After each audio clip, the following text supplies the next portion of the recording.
কতক্ষণ লাগবে এটা হতে? কাদা উঠছে, কাদা উঠছে। হ্যাঁ, বার আসলাম। কাদা তো ভালোই উঠছে নাকি? উপরে তিরপল দিয়েছ? প্রচুর কাদা লাগবে তাই না? পাট পচানো হচ্ছে।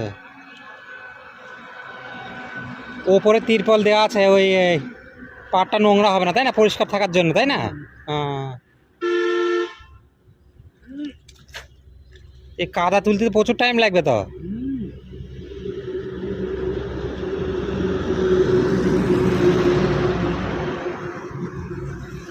যাই হোক, পাশে মাটি পাচ্ছে বলে তোমার সুবিধা হচ্ছে। আস্তে আস্তে আস্তে করো। হ্যাঁ, বিশাল জাগডোবা দিবারে। কতক্ষণ লাগবে এটা হতে? এখনো 1 ঘন্টা লাগবে। হ্যাঁ, 1 ঘন্টা লাগবে এখনো। হুম।